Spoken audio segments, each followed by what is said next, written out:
Bom Dia, Ministro.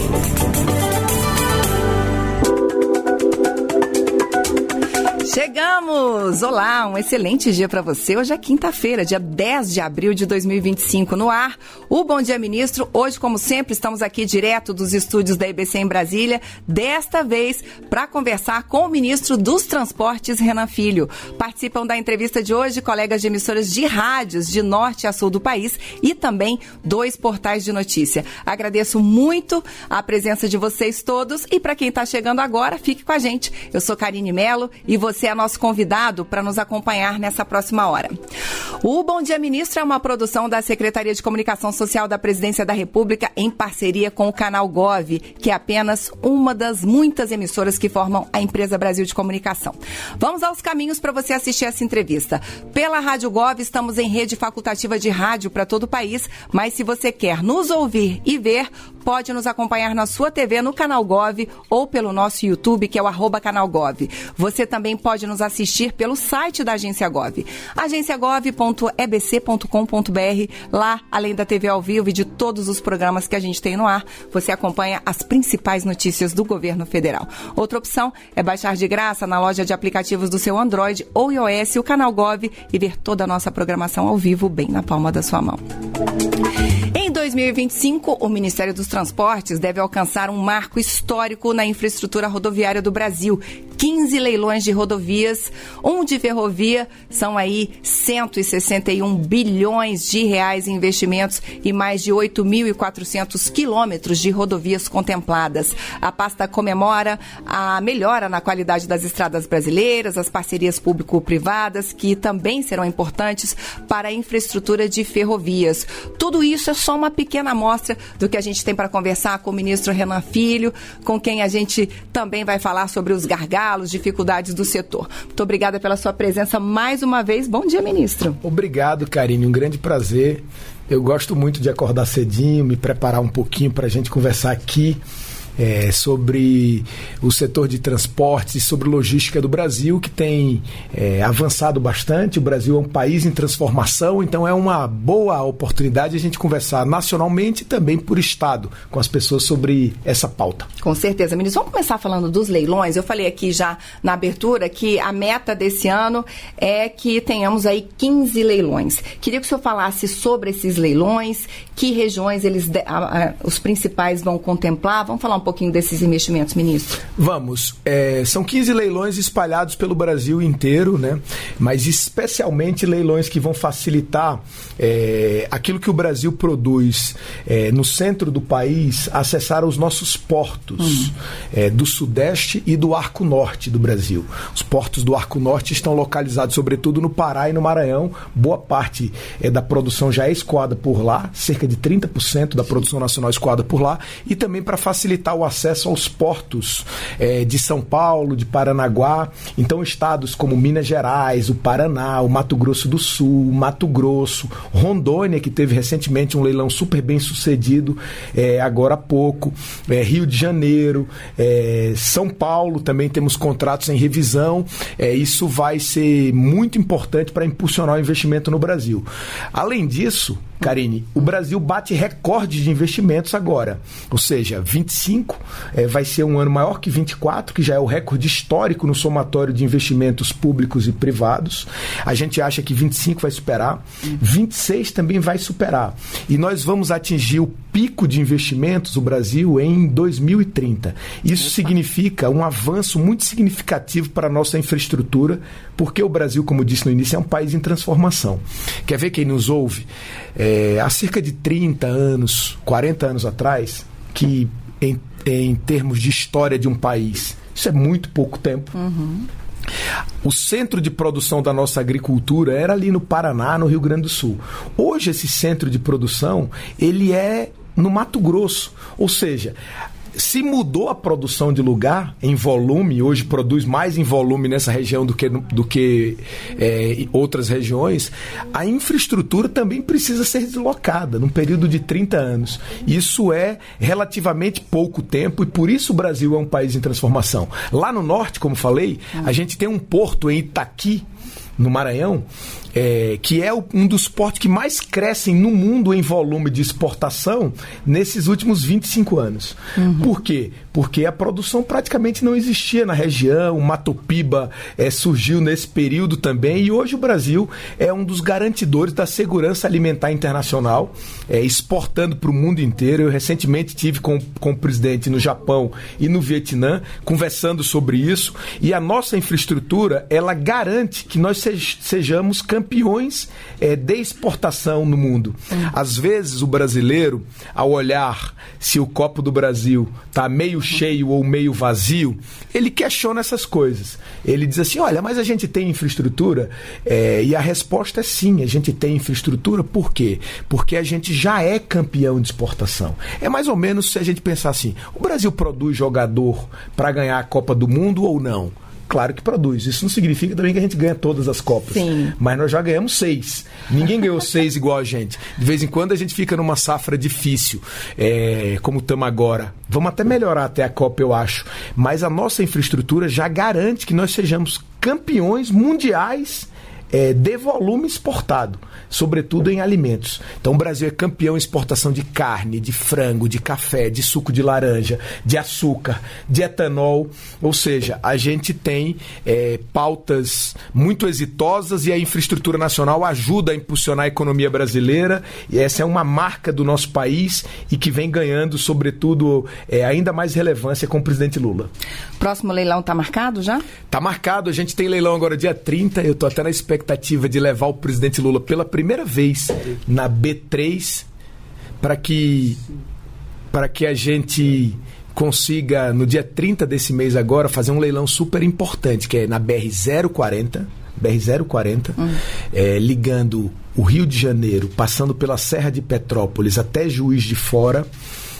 O leilão desse trecho, para que ele volte a receber investimentos. A subida da Serra de Petrópolis é uma área que teve obras paradas, Karine, há muito tempo, está com obras paradas há um bom tempo, e nós vamos conseguir fazer esse leilão, será um leilão exitoso, e quem sabe com a presença do presidente Lula, demonstrando que o Brasil, ele fortalece os investimentos públicos e amplia também a capacidade de atrair investimentos privados. Esse é o melhor caminho para a gente melhorar mais rápido a nossa infraestrutura. Esse vai ser o segundo leilão desse ano, e nós teremos outros 13 aí na agenda para termos um ano com 15 leilões como meta, tá? Nós já fizemos 10 leilões no governo do presidente Lula, e só para uma comparação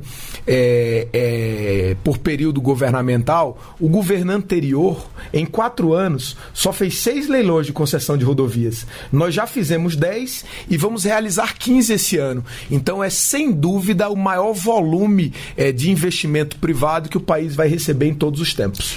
Ministro, vamos começar a rodar o país? Bora. Vamos embora? Antes disso, um ato falho aqui, ministro. O seu otimismo foi tanto que o senhor disse que o Brasil conquistou a Copa do Mundo 6 vezes. Ah, foram 5, né? Não sei se conquistaremos do jeito que estamos, mas o vamos Brasil ser otimistas. É penta, né? Eu tô pensando já em ser hexa. Isso. Estamos ainda no pentacampeonato. Com muito orgulho, né, ministro? Mas o que ficou certo é que somos o maior campeão de todos os tempos. Exatamente. Vamos embora, ministro. Vamos lá para a Rádio Nacional de Brasília, e a gente está falando também com a Rádio Nacional da Amazônia e Alto Solimões, porque estamos ao vivo no Revista Brasil com o Walter Lima ancorando lá, e quem está no estúdio com a gente para fazer a pergunta é ela, Sayonara Moreno. Bom dia para você, minha querida. Oi, Karine, bom dia para você, bom dia para o ministro.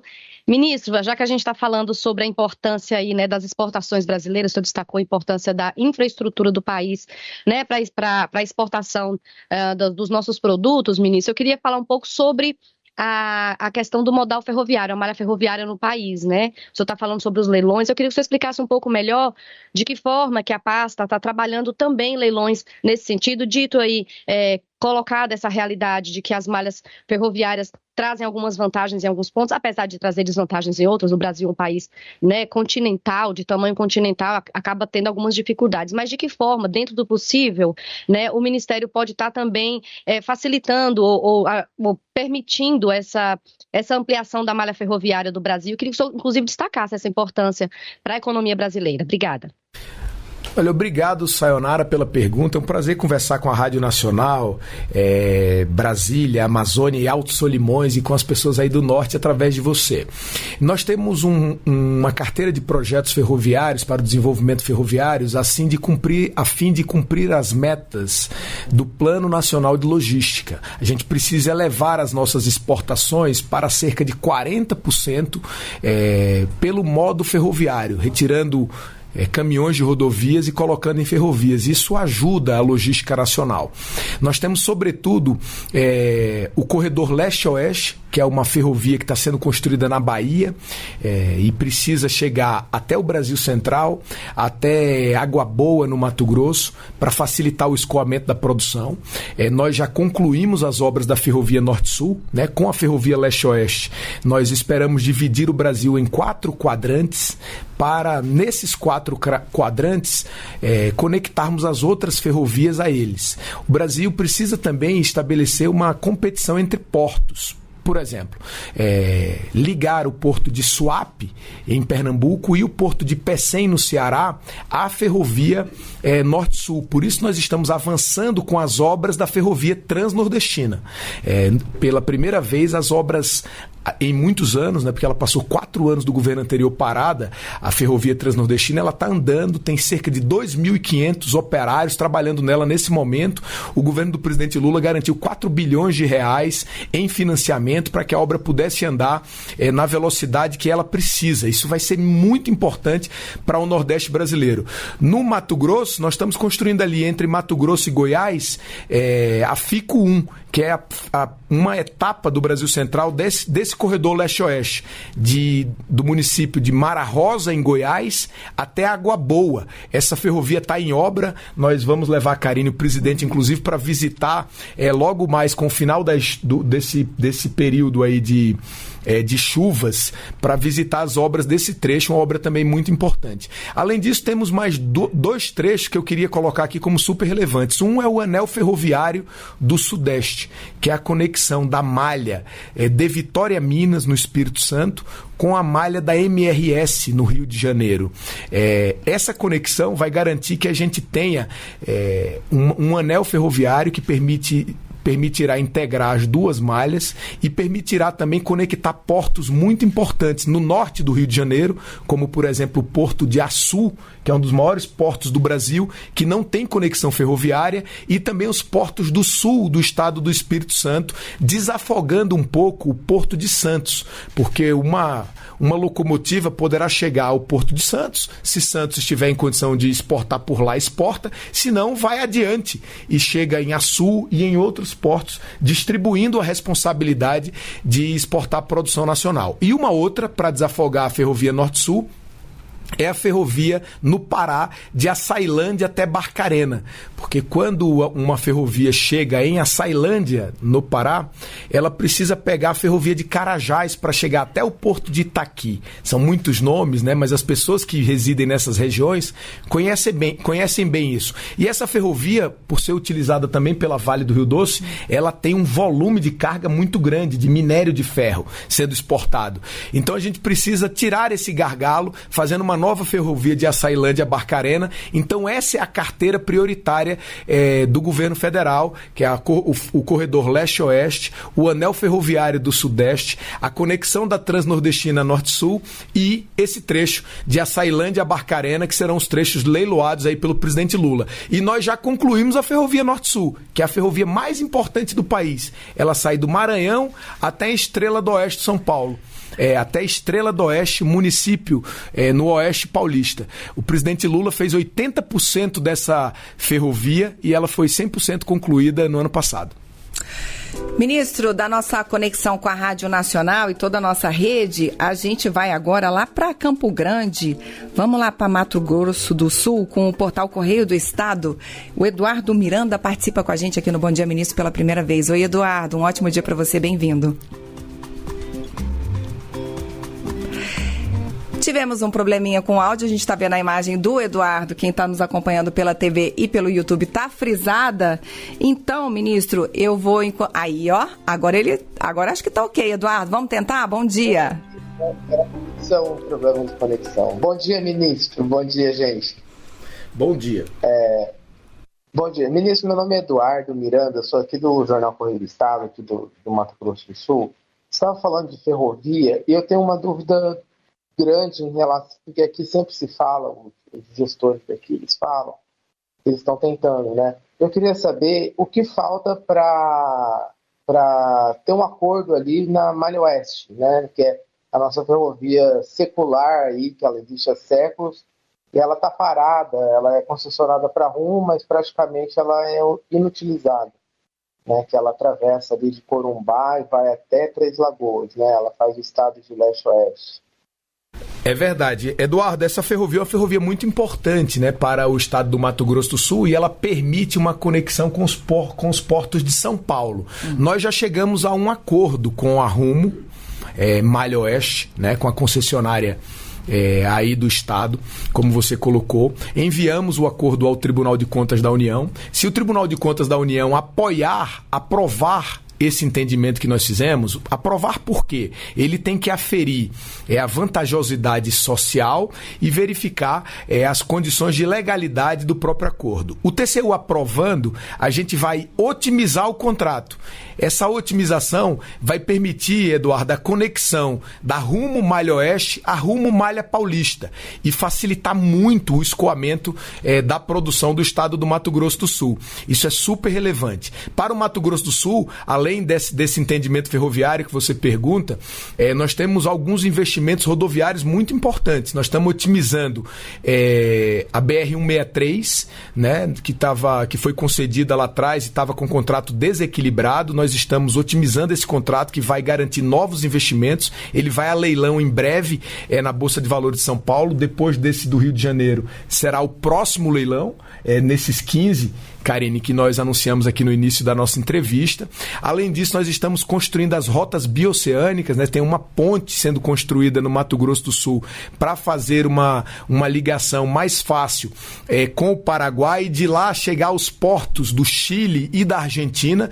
Essa rota vai ligar por rodovia o Atlântico ao Pacífico, é uma rota bioceânica muito importante, além de estarmos realizando em parceria com o governador Eduardo Riedel, do estado do Mato Grosso do Sul, 2 concessões que vão também, essas realizadas pelo próprio estado, impulsionar muito o investimento rodoviário no Mato Grosso do Sul. Eu estive recentemente aí na região de Três Lagoas, nessa região da produção do eucalipto, para a inauguração de uma fábrica da Suzano com o presidente Lula, e pude observar a necessidade que o estado tem de evoluir na infraestrutura para impulsionar ainda mais o desenvolvimento. O estado já é um dos que mais cresce no Brasil, cresce na agricultura, cresce na indústria, e com melhores condições de logística como essas que nós estamos viabilizando, certamente vai garantir um crescimento ainda mais acelerado no futuro. Foi um prazer conversar contigo.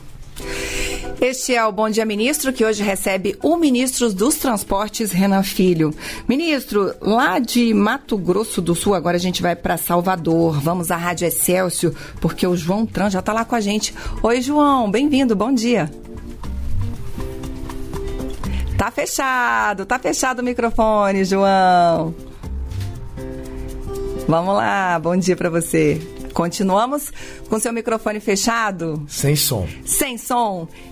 Enquanto o João ajusta lá o microfone dele, ministro, me ocorreu a seguinte questão. Primeiro, sobre as ferrovias, obviamente que o transporte de carga vai otimizar muito, como o senhor disse, ligação com os portos, mas essas ferrovias também vão transportar pessoas? Sobretudo nesses corredores no Brasil, principalmente carga, mas nós temos 6 trechos em estudo para o transporte de pessoas.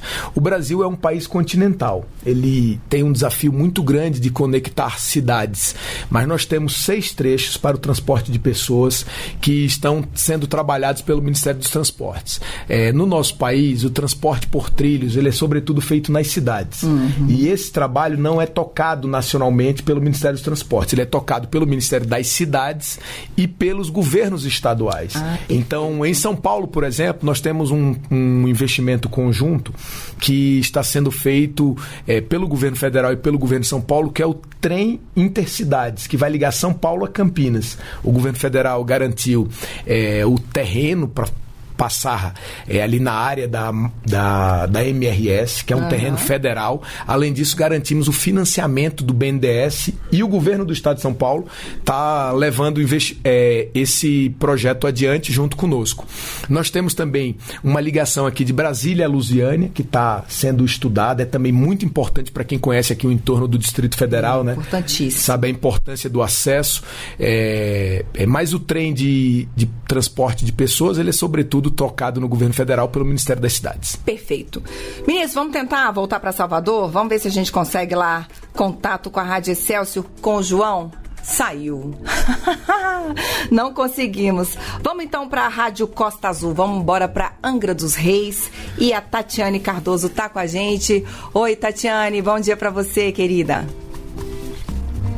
Bom dia, Karine. Bom dia, ministro Renan Filho. Bom dia a todos que nos acompanham. Ministro, a gente está aqui, né, em Angra dos Reis, à margem da rodovia Rio Santos. Nós temos o Porto de Angra, Transpetro, usinas nucleares, temos o estaleiro. A Rio Santos, ela é uma concessão da CCR Rio SP, que foi realizada no governo anterior. E mesmo após a concessão, a gente ainda percebe que tem inúmeros problemas, né? Já são 2 anos que a CCR toma conta da rodovia. Os acidentes não diminuíram, pelo menos é a percepção da maioria das pessoas. Nós já tivemos 2 aumentos de pedágio, a sinalização ela ainda é muito precária. Nesse final de semana nós tivemos uma chuva torrencial aqui em Angra dos Reis, com vários problemas de enchente, e a CCR preventivamente fechou trechos da rodovia, deixando pessoas cerca de 12 horas presas dentro de ônibus que fazem esse traslado, né, entre Rio e Angra dos Reis. Como que o Ministério do Transporte pode agir, ministro, para fazer com que, de fato, a concessão seja efetiva para os moradores e para as pessoas que transitam, para que, de fato, a ANTT, a Agência Nacional de Transporte Terrestre, fiscalize esse contrato e traga benefícios para a população? Olha, Tatiane Cardoso, muito obrigado pela sua pergunta, né? A gente conversar aqui no Bom Dia Ministro, a gente sai de Salvador e vai para Angra dos Reis, né? 2 cidades belíssimas do nosso país, mas mesmo tão bonitas, têm dificuldades, como você colocou aí. Eu queria concordar contigo com parte da sua pergunta, mas te convidar para fazer uma reflexão. Se essa rodovia estivesse sob a gestão pública, tenha certeza que seria bem mais difícil. Bem mais difícil. O que acontece com a iniciativa privada? O cumprimento dos contratos, eles têm que ser aferidos. Já houve avanços por aí. O Brasil não tem condição de, sozinho, com recursos públicos, num ambiente de restrição fiscal, fazer todos os investimentos que as rodovias precisam em todas as partes do Brasil. Por isso é que a gente faz esse somatório de esforços, concede aonde há rentabilidade privada nas rodovias e faz os investimentos públicos aonde não há. Para que você acompanhe, o Rio de Janeiro, a gente tem poucos quilômetros hoje, Karine. A gente concedeu praticamente todas as rodovias e todas elas estão recebendo volume recordes de investimentos. Mesmo com volume recorde de investimentos, há problema. Nessa última chuva a qual você se refere, Tatiane, choveu muito em Angra dos Reis. A gente conhece o que significa chuva na região sul aí do estado do Rio de Janeiro, na divisa com São Paulo. Há 2 anos atrás nós tivemos um acidente muito grave em São Sebastião, também por chuvas torrenciais. Em Angra dos Reis nós já tivemos vários desastres ambientais que mataram pessoas, ceifaram vidas, mas o fato é que, e talvez nesses momentos seja muito duro fechar uma rodovia e atrapalhar a vida das pessoas, mas é melhor fechar a rodovia do que perder vidas, não é verdade? O mesmo ocorre lá na Serra de Petrópolis, como falei aqui no início. Tem dias no Rio de Janeiro que a chuva é tão forte que, se for trafegar ao mesmo tempo moto, caminhão, ônibus lotado de pessoas, isso pode gerar desastres assim inimagináveis. Então, o fato é que a concessionária tem que cumprir o seu contrato, ela faz investimentos importantes e isso é muito melhor do que se a gente não tivesse esses investimentos. Eu queria, por exemplo, lhe convidar Tatiane, para dar uma olhada, é aí bem pertinho de você, de Angra dos Reis, o que está acontecendo na Serra das Araras, que é uma região que nós vamos visitar agora no próximo dia 15, com o presidente da República, inclusive. Nós vamos a Resende, onde o presidente vai anunciar os maiores investimentos da indústria Nissan de automóveis, né, que está fazendo um forte investimento no Brasil. Aliás, a indústria automobilística, Karine, está investindo 100 bilhões de reais no Brasil nesse momento, e nós estamos batendo recorde de vendas de veículos, o Brasil retomando o protagonismo, as pessoas voltando a comprar automóveis depois de muito tempo. Lá na Serra das Araras, nós estamos fazendo na 116, do Rio de Janeiro até São Paulo, passando ali pela divisa dos dois estados, que é aproximadamente ali na Serra das Araras, no município de Piraí, aí próximo de Angra dos Reis, um investimento fortíssimo numa das áreas que era um dos maiores desafios rodoviários do estado do Rio de Janeiro e da América do Sul. Serão 15 bilhões de reais, Karine, de São Paulo ao Rio investidos. Então nós estamos com obras em Guarulhos, obras em todas as cidades na 116 no estado de São Paulo e também com obras no Rio de Janeiro. Então, assim, Tatiane, tenha certeza que obviamente há dificuldades num país como o Brasil. É um país continental que tem que ser ligado por rodovias, que as pessoas moram em Angra, mas precisam se deslocar ao Rio de Janeiro, ou precisam chegar a Angra dos Reis via rodovia para o turismo ou para visitar a cidade, mas certamente o Rio de Janeiro vive hoje um momento do seu maior volume de investimentos privados nas rodovias do estado para recuperar a falta histórica de investimentos que o Estado viveu. Então eu acho que é isso que nós estamos tocando no governo federal e certamente isso significará avanço muito grande na infraestrutura. Angra fica mais ao sul do Rio. Mais ao norte ali tem Petrópolis e aquela ligação com Juiz de Fora, como falei, na BR-040.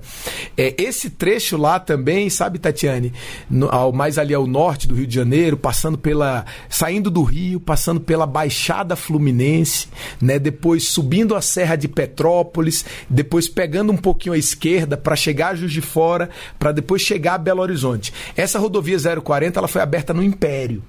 Veja quanto tempo faz. Petrópolis mesmo era uma cidade muito importante no Império, era uma cidade que inclusive tem palácios imperiais, né? É uma cidade linda também. Mas lá também tem muita chuva, muita serra, e tem um túnel de 5 quilômetros que está escavado há mais de 10 anos, com obras inconclusas por falta de investimento. Agora, com esse leilão que nós vamos fazer, esse túnel passou o governo passado inteiro e eles não conseguiram colocar em obra.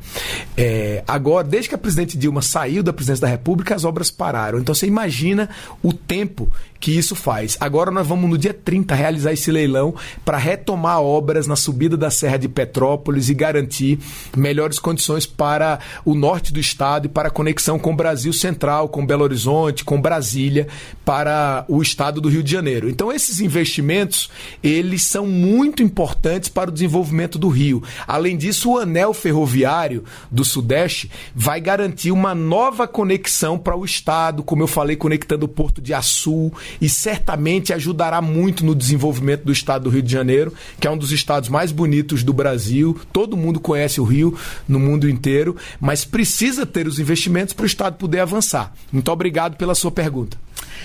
Ministro, do Rio de Janeiro a gente vai a Vitória, no Espírito Santo, a gente vai lá com o portal A Gazeta, e quem está com a gente é o Vinícius Zagotto.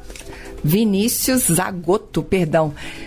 Zagotto, um ótimo dia para você, obrigada pela presença. Karine, bom dia, ministro. Olha, a gente queria falar um pouquinho sobre o novo PAC, isso porque a gente tem recursos aí previstos, né, para os projetos de duplicação da BR-262, também a 259, e também a construção, o projeto de construção da F-118, que é a ferrovia que vai ligar o Espírito Santo ao Rio de Janeiro. Eu queria saber se de fato há uma previsão para esses projetos serem apresentados e se há uma previsão também, né, de obra, né, nessas duas rodovias e também nessa ferrovia tão importante aqui para o Espírito Santo.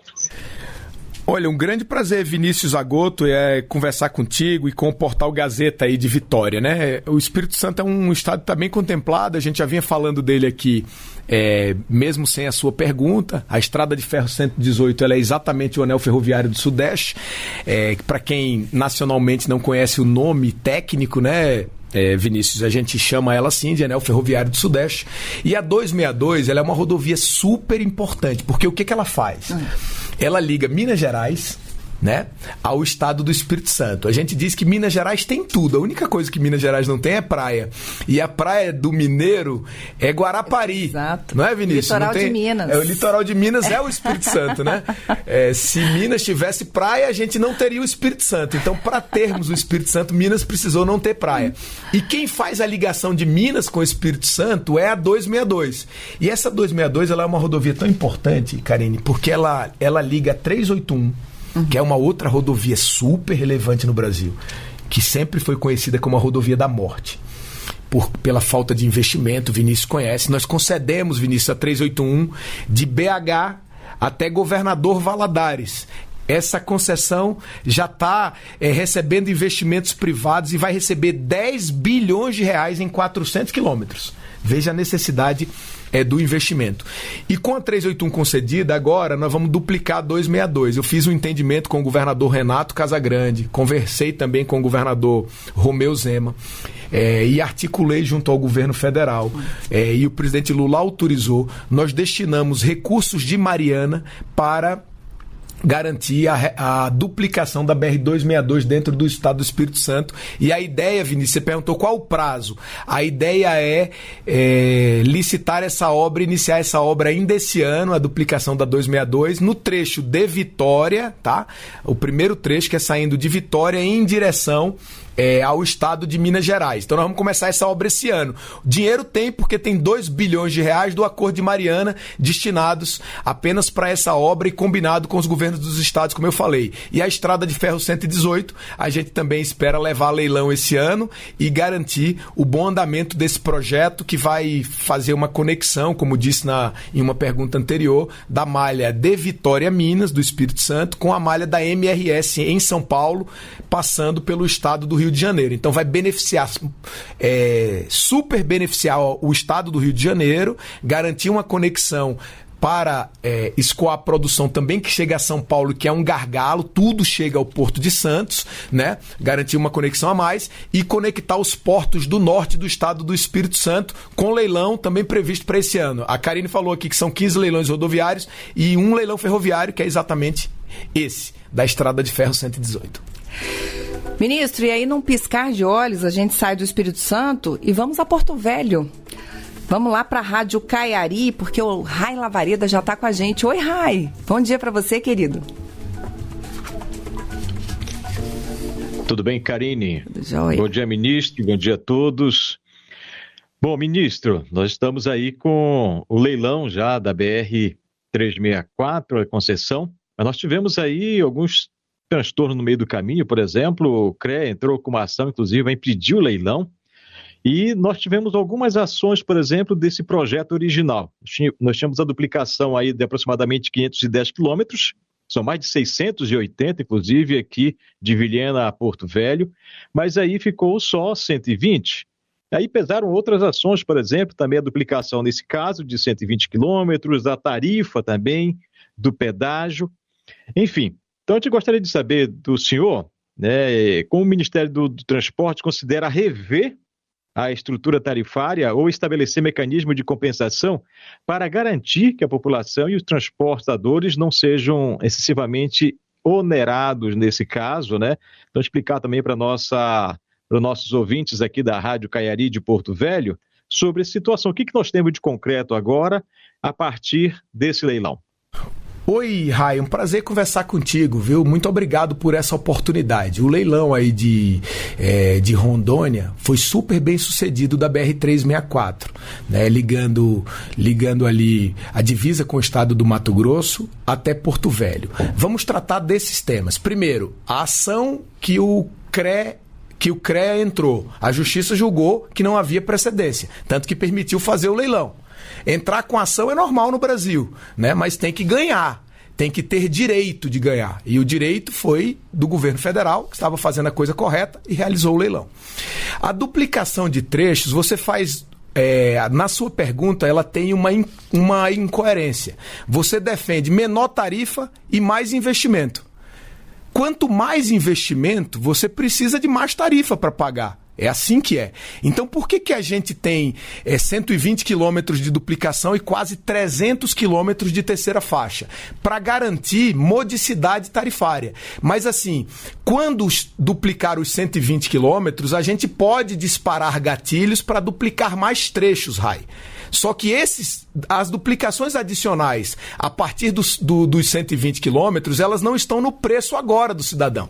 Porque não tem sentido você botar o cidadão para pagar agora o que ele vai levar lá adiante. Então isso é exatamente para baixar a tarifa. Outra coisa, as pessoas mais pobres, elas não pagam tarifa. Por quê? Porque o mais pobre no Brasil, ele não tem carro. Ele normalmente anda de moto. E moto foi desonerada, não paga tarifa. O usuário de moto não paga. O usuário de veículo, mesmo aquele da classe média, que tem o seu carro e é da classe média, se ele for usuário quanto mais, cada vez que ele passar na praça de pedágio, ele vai pagar menos. Pode chegar a pagar até 50% da tarifa se ele for um usuário frequente. Além disso, Rai, você perguntou assim, e os transportadores? Transportador não reclama de tarifa de pedágio, ele reclama de estrada ruim. E se tem uma coisa que o povo rondoniense conhece, é o que significa estrada ruim. Porque já enfrentou a 364 muito ruim. Ela até tá boa agora, Rai. Você viu que o governo do presidente Lula, ele fez investimentos aí e melhorou muito a qualidade da BR-364. Não sei se você concorda, tem um vídeo seu aí, tá aparecendo você no vídeo, não sei se você concorda com isso, mas eu queria te falar sobre os investimentos aí. O Bolsonaro, no último ano, em 22, ele fez apenas 145 milhões de reais de investimento aí no estado, sobretudo na 364, que você sabe é a maior rodovia. O presidente Lula, em 23, no primeiro ano, fez 458 milhões de reais de investimento. Por exemplo, duplicou aquele trecho que vivia em Lamaçal, lá em Itapuã do Oeste. Eu próprio estive lá duplicando.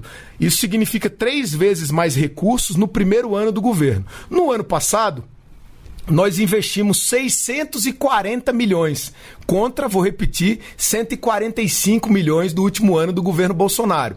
Ontem à noite, por coincidência, eu recebi o deputado Lúcio Moschini e o senador Confúcio Moura, 2 membros aí da classe política do Estado, para tratar de obras super relevantes, como a travessia de Jaru, que nós estamos tocando pelo Ministério dos Transportes. Nos próximos dias vamos iniciar a ponte binacional que vai ligar a Bolívia ao estado de Rondônia e garantir mais uma frente para o escoamento da produção. Está só aguardando uma decisão do ministro Alton, do TCU, que vai definir qual a empresa ganhou a licitação, porque houve uma divergência jurídica, e eu ontem falei para o ministro que a decisão que o TCU tomar, o Ministério dos Transportes vai seguir, e nós vamos investir 500 milhões de reais nessa ponte. Então, assim, é muito importante essa oportunidade, porque a concessão feita em Rondônia vai permitir 2 estados, um antes e um depois da concessão. Porque veja você, viu, Rai, me permita dizer isso. Como a gente investiu 640 milhões no ano passado, que foi um investimento histórico no estado, em 24, contra 140 milhões do último ano do governo Bolsonaro, isso já representa 4 vezes mais recursos.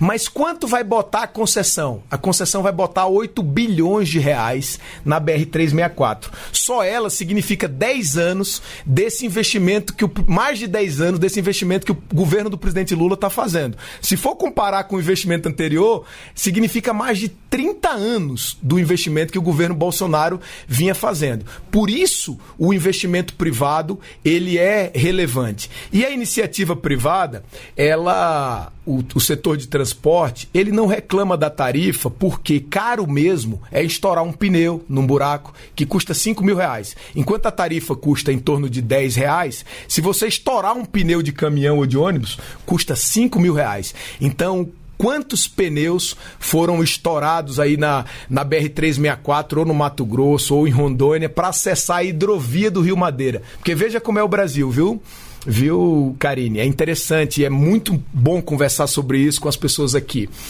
O caminhão, ele sai do oeste do Mato Grosso para levar soja até a hidrovia do Madeira. Então ele sai do Mato Grosso, caminha Brasil adentro para pegar em Porto Velho a hidrovia do Madeira e descer para o Atlântico. Essa hidrovia do Madeira, ela já é uma das hidrovias que mais carrega carga no mundo. E a BR-364, por consequência, que é essa que as pessoas também usam para ir à escola, para trabalhar, para ir ao posto de saúde, para vender no comércio, para quem é vendedor, ela é utilizada também por todos esses caminhões que depois vão ser descarregados numa barcaça para descer para o Atlântico. Por isso duplicar é importante e por isso construir, Rai, uma terceira faixa é muito importante. Serão quase 400 quilômetros já nesse momento inicial de duplicação ou construção de terceiras faixas. E a gente pode ampliar isso se for necessário. Agora, uma coisa importante para concluir. Se você defende mais investimento, que eu também defendo, você não pode defender o preço muito baixo, porque isso é incoerente, é incongruente. A gente precisa fazer o seguinte, vamos fazer o investimento necessário para o momento para que a gente possa cobrar a menor tarifa. É assim que pensa o governo federal. Bom Dia Ministro hoje recebe o ministro dos Transportes, Renan Filho. Se você quiser baixar o áudio dessa e de outras entrevistas concedidas pelo ministro Renan e por todos os outros que vêm aqui com a gente todas as semanas, você sabe, radiogov.ebc.com.br. Nosso conteúdo também está todo disponível no nosso canal no YouTube, que é o @canalgov. Ministro, vamos embora então para Curitiba. Vamos lá para a CBN Curitiba, porque a Cristina Cecilque já está esperando a gente também. Oi, Cristina, bem-vinda, viu? Bom dia para você. Olá, Karine, bom dia, ministro, também a quem nos acompanha aqui. Ministro, falando em Paraná, a gente tem a previsão aí de novas concessões, novos leilões já nesse ano, além dos leilões feitos no ano passado, mas temos aqui um trecho crucial para o país, não só para o Paraná, que é da BR-116, entre Paraná e São Paulo, popular Regis Bittencourt, que está concedida já há anos, mas que segue sendo um gargalo importante, inclusive com uma tentativa de repactuação junto ao TCU. Gostaria de saber como que está a perspectiva do Ministério para soluções e melhorias nessa via que é tão importante, não apenas, como eu mencionei, aqui para o Paraná, mas para todo o trânsito dentro do Mercosul, inclusive. Cristina, que prazer conversar contigo aí de Curitiba, um abraço aí para todos da Rádio CBN. A 116 ela foi concedida lá atrás. No momento em que ela foi concedida, Cristina, ela tinha um volume de investimento menor justamente para ter tarifa menor. Você pode olhar que a tarifa da 116 ela é menor do que a média nacional. O que nós estamos fazendo? Nós estamos otimizando o contrato. Você chamou de repactuação.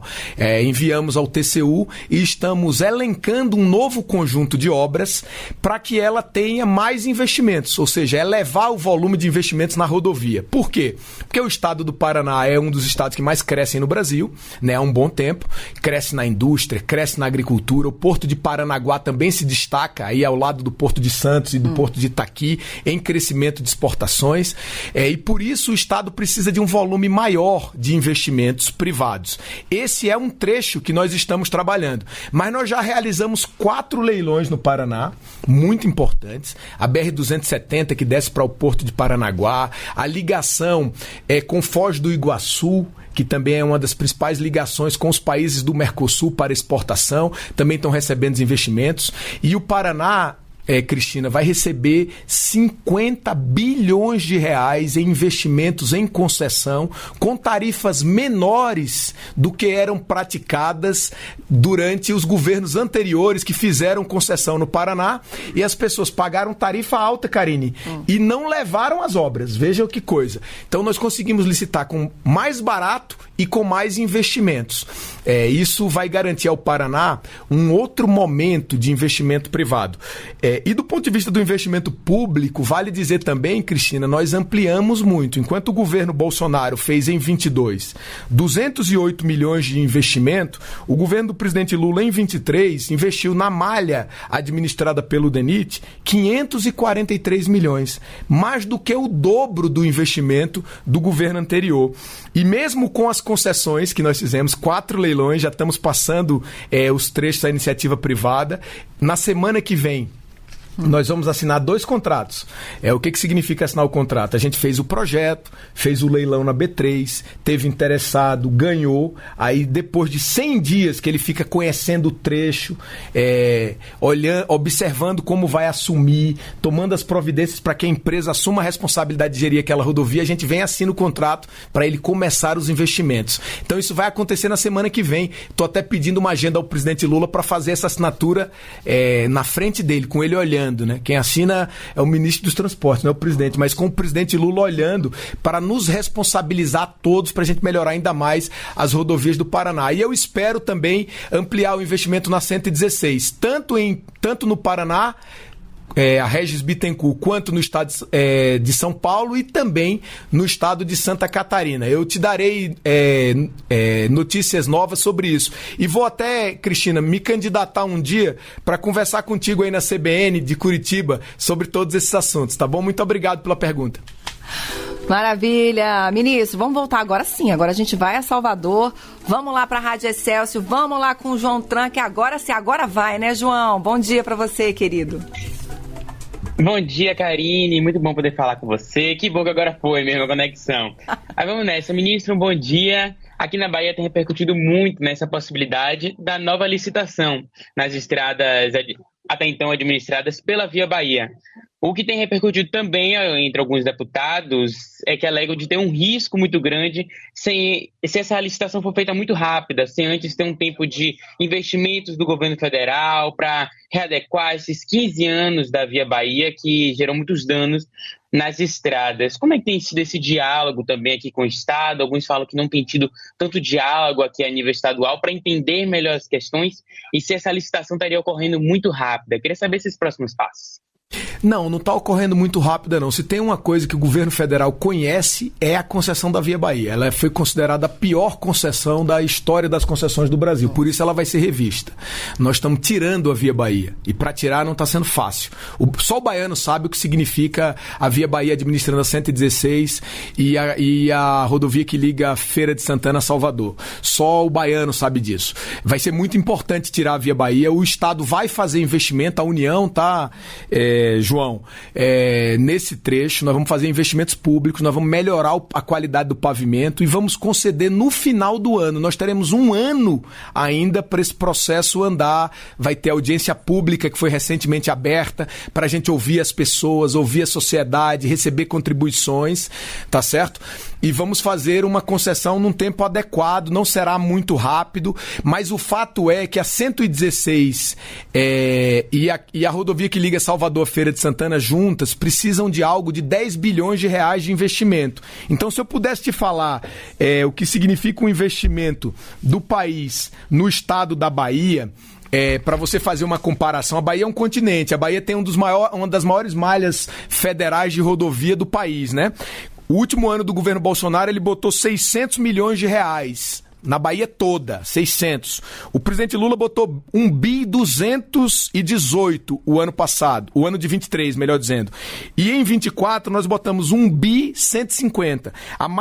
A qualidade da malha rodoviária federal baiana melhorou muito no governo do presidente Lula. Quando o Bolsonaro saiu do governo, a Bahia tinha apenas 47% das suas rodovias consideradas boas. E tinha caído de 82 em 16 para 47. Caído ininterruptamente. Todo ano o baiano recebia rodovia pior do que o ano anterior, no governo passado. E também recebia mais rodovias ruins do que tinha no ano anterior. Subiu o ruim e péssimo de 4 para 28 nos 4 anos do governo dele. Agora nós levamos de 47% das rodovias consideradas boas para 80%. Então rodovias como, por exemplo, a 242, que é aquela rodovia ali da Chapada Diamantina, rodovias como a 101, contorno de Feira de Santana, várias rodovias foram melhoradas pelo governo federal. E com essa retirada da Via Bahia e a entrada de uma outra concessionária, esses trechos aí vão receber mais de 10 bilhões de investimento. Quando você compara esse investimento privado com o investimento público, isso significa que só na 116 e na rodovia que liga Feira a Salvador, a Bahia vai receber mais de 10 anos de investimento para o estado inteiro. Por isso, a concessão é importante. E essa concessão aí vai sair porque ela não deu certo. A empresa foi uma empresa que não cumpriu seus compromissos. Por isso que ela está saindo. O governo federal, pela primeira vez, está fazendo isso. Isso também é uma novidade, tá? Empresa que não cumpre o seu compromisso, ela vai sair. É por isso que a Via Bahia está saindo. Ministro, quero aproveitar essa pergunta e também a pergunta lá da Rádio Costa Azul, da Tatiane, e também da CBN Paraná, que falou sobre a Regis Bittencourt.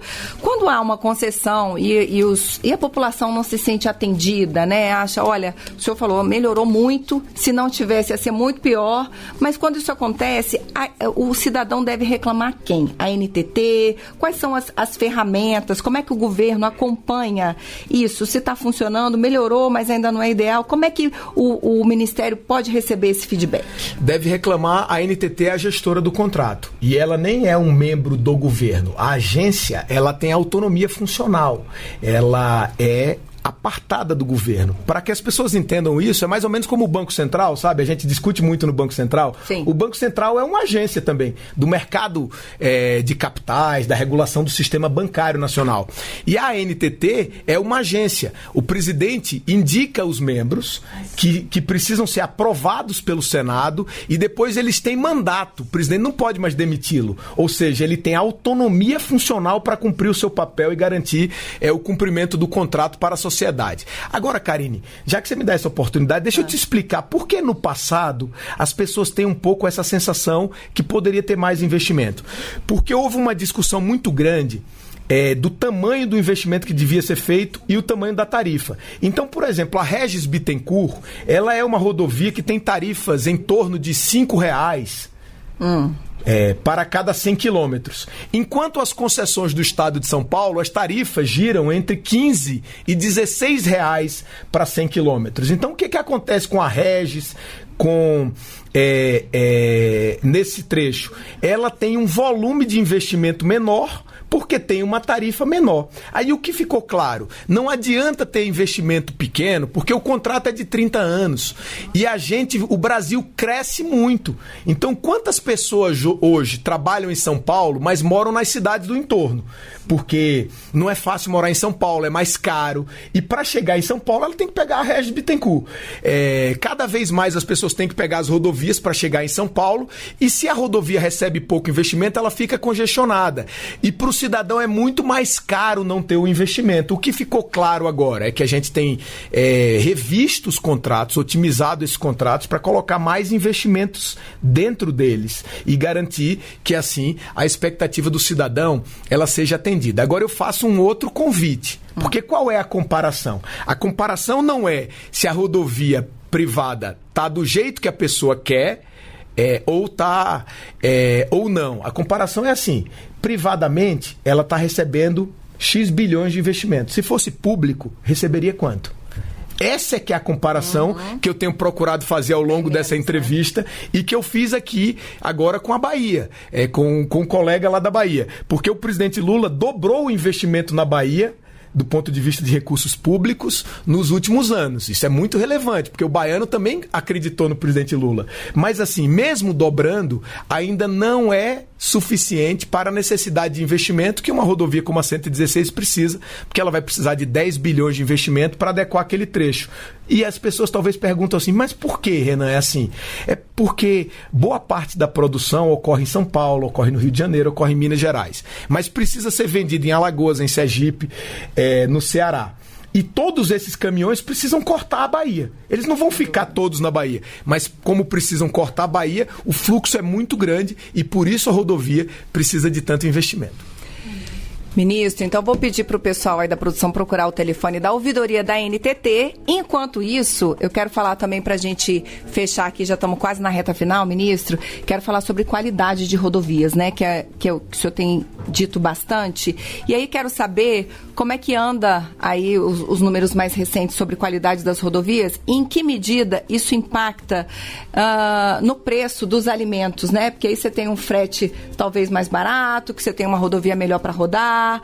Queria que o senhor fizesse essa relação para a gente e falasse um pouco da qualidade dessas rodovias brasileiras hoje. Olha, a qualidade da rodovia ela impacta diretamente no preço geral da nossa economia e também no preço das exportações. Quanto melhor a qualidade da rodovia, menor, em tese, o custo de transporte, que é um custo relevante.